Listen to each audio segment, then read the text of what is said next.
우리 마태복음 20장인 어제 우리가 잠시 살펴본 포도원 품꾼들의 비유가 기록되어 있습니다. 1절부터 읽어보겠습니다. 천국은 마치 품꾼을 얻어 포도원에 들여보내려고 이른 아침에 나간 집주인과 같으니 그가 하루 한 데나리 유언씩 품꾼들과 약속하여 포도원에 들여보내고. 여러분들 이른 아침에 나가서 하루 한 데나리씩 약속을 하고 품꾼들을 포도원에 들여보냈다 했는데, 이른 아침은 아침 6시를 가리키는 것입니다. 3절이요. 또 제3시에 나가보니 장터에 놀고 서 있는 사람들이 또 있는지라. 제3시는 아침 9시를 가리키는 거예요. 그래서 유대인의 시간을 우리 시간으로 환산을 하게 되면은 플러스 6을 하면 됩니다. 제3시는 오전 9시예요. 4절 그들에게 이르되 너희도 포도원에 들어가라. 내가 너희에게 상당하게 주리라 하니 그들이 가고. 5절 제6시와 제9시에 또 나가 그와 같이 하고. 자, 일꾼들을 포도원에 들여보내는데요, 제6시와 제9시에도 그렇게 했습니다. 그래서 이것을 우리나라 시간으로 환산하면 제6시는 정오 12시가 되고 제9시는 플러스 6을 하게 되면 오후 3시가 되는 거예요. 6절을 보게 되면 제11시에도 나가보니 서 있는 사람들이 또 있는지라 이르되 너희는 어찌하여 종일토록 놀고 여기 서 있는지라. 제11시에도 나갔어요. 11시는 환산하면 몇 시가 되는 것입니까? 11시에다가 플러스 6을 하게 되면요, 오후 5시가 되는 거예요. 오후 5시. 아침부터 저녁까지 다 품꾼들이 이렇게 불러서 포도원에 들여보냈다. 여러분, 하나님께서 우리를 포도원에 들여보내시는 것이 은혜인 것이죠. 그래서 포도원은 하나님의 나라를 가리키는 것인데, 우리가 선택해서 우리의 의지로 말미암아 들어가는 것이 아니라 하나님께서 부르심으로 들어가게 되는 거예요. 하나님의 부르심에 믿음으로 반응하여서 포도원 천국에 들어간다. 어떤 사람들 일찍 들어가게 돼요. 못되신 자들은 엄마 뱃속에서부터 예수를 믿으니 일찍 부르심을 받은 거예요. 어떤 사람은 어린 시절에, 어떤 사람은 청소년, 어떤 사람은 장년, 어떤 사람은 노년의 시절에. 죽기 직전에도 예수 믿고 구원받는 사람이 있잖아요. 죽기 직전에.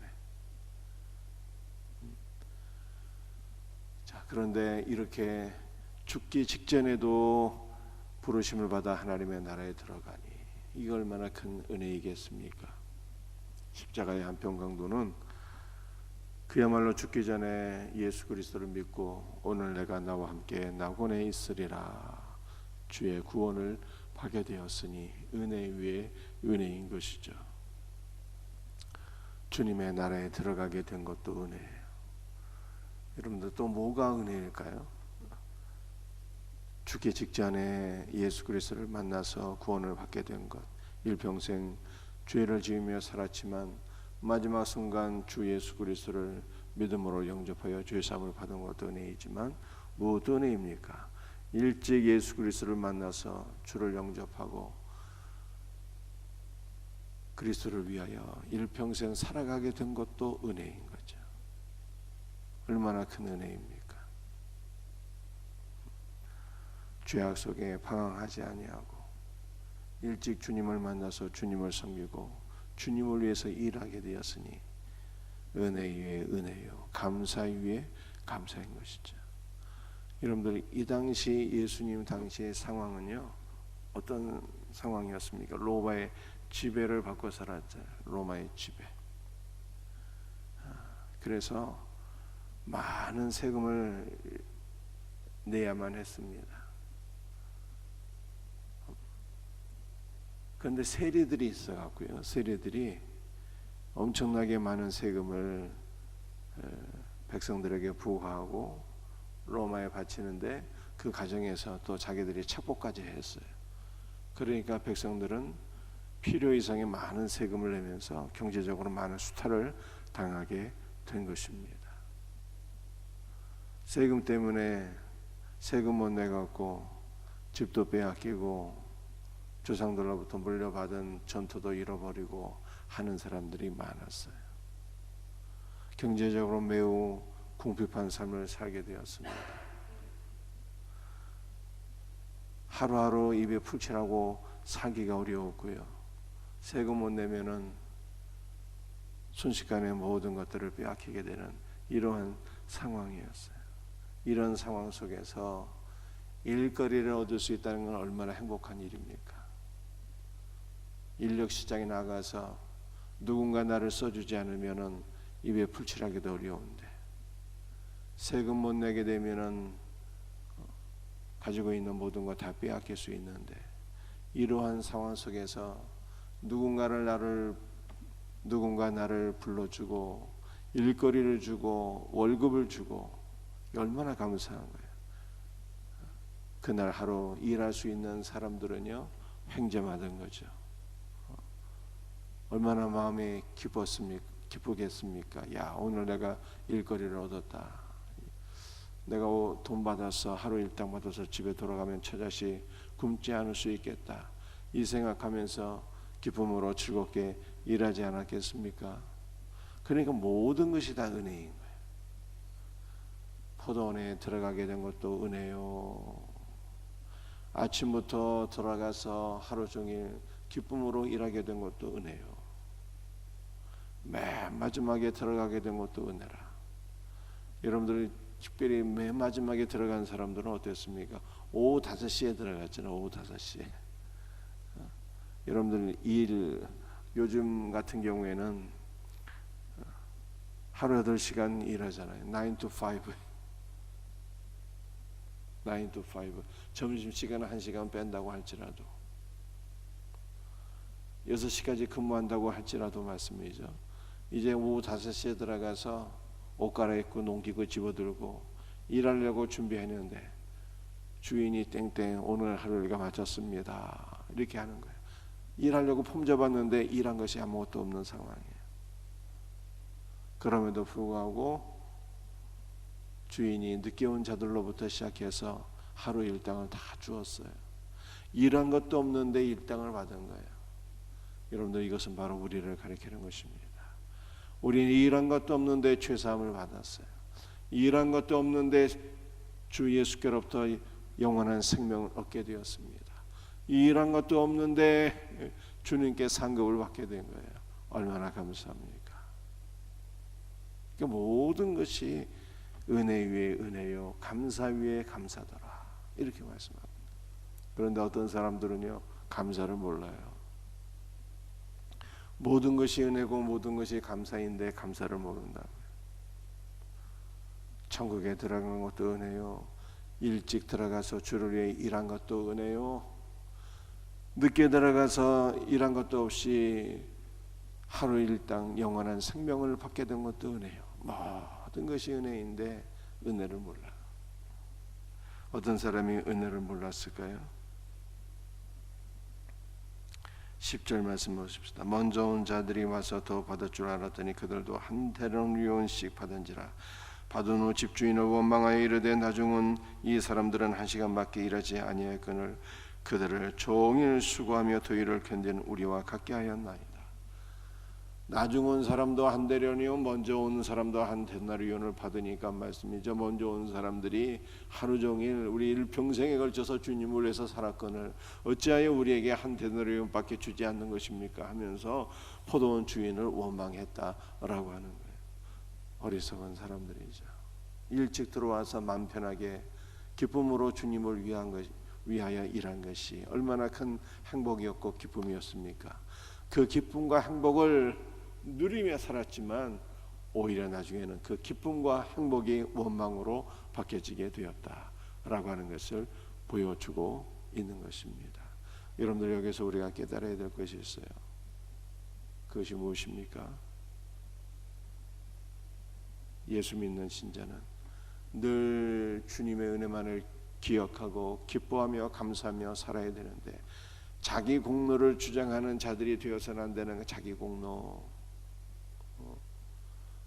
아침 일찍부터 들어와서 내가 주님을 위해서 일했는데 어찌하여 나에게 이것밖에 주지 않는 것입니까? 자기 공로를 주장하는 순간 하나님 나라에서 가장 작은 자가 되는 거예요. 먼저 들어왔으나 나중되는 자. 자기 공로를 주장하면 안 되는 거예요. 여러분들, 우리 예수 믿는 성도는요, 오직 은혜 아닙니까? 오직 은혜로 살아야 되고 오직 은혜를 인해서 기뻐하고 감사해야 되는데, 자기 공로를 주장하는 것은요, 십자가의 은혜를 부정하는 거예요. 내가 이만큼 주님을 위해서 헌신했습니다. 어찌하여 나를 이렇게 박대하십니까? 여러분들, 자기 공로를 주장하는 사람들이 또 있었잖아요. 베드로가 그랬습니다. 마태복음 19장 27절 말씀이 이렇게 얘기하고 있잖아요.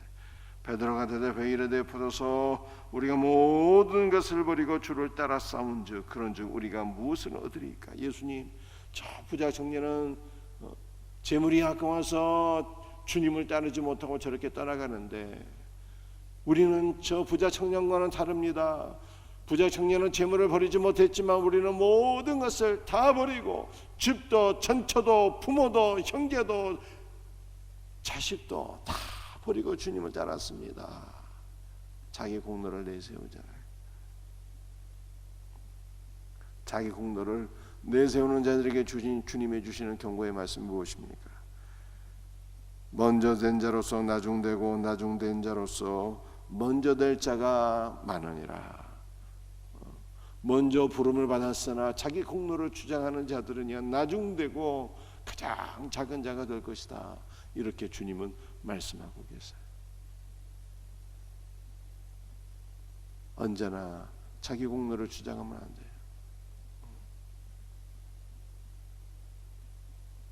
주님, 저는 주님을 위해서 이렇게 많이 기도했는데요, 이렇게 많이 봉사했는데요, 이렇게 많이 수고하고 헌신했는데요,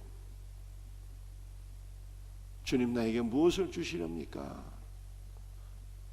이렇게 자기 공로를 주장하면 안 된다. 여러분들, 아침부터 나와서 새벽부터 나와서 기도하는 성도들을 하나님께서 얼마나 사랑하실까요? 일평생 주님을 위해서 십자가 은혜를 기억하며 기도하고 전도하고 봉사하는 성도들을 얼마나 주님께서 귀하게 여기실까요? 자기 공로를 주장하지 않아도 하나님께서 귀하게 여기시고 은혜와 복을 넘치도록 주실 터인데, 그냥 우리가 할 일은 더욱더 은혜를 기뻐하고 은혜를 감사하고 주님께로 더 가까이 하고 주님을 더욱 사랑하면 우리 주님께서 구하지 않아도 우리에게 너 모든 것을 넘치도록 주실 터인데, 주님의 은혜를 잊어버리고 자기 공로를 주장하는 순간 우리는 나중된 자가 된다. 성경이 그렇게 말씀하고 있어요. 그러므로 오늘 시간에 한 가지만 기억하십시다. 오직 주님의 은혜를 기억하고 기뻐하고 감사하며 살자. 자기 공로를 주장하는 자는 나중된 자가 된다. 자기 공로는 십자가의 원수이다. 자기 공로를 주장하는 어리석은 자가 되지 말자. 이거 한 가지만 명심하고, 주님 오늘 하루도 오직 주님의 은혜만 기억하고 감사하고 찬송하게 하소서. 우리의 일평생에 십자가 은혜만 기억하고 감사하고 찬송하게 하소서. 여러분들, 이렇게 기도하고 이와 같은 은혜를 누리며 살 수 있는 복된 성도들이 다 될 수 있기를 주 예수의 이름으로 축복합니다. 기도하시겠습니다.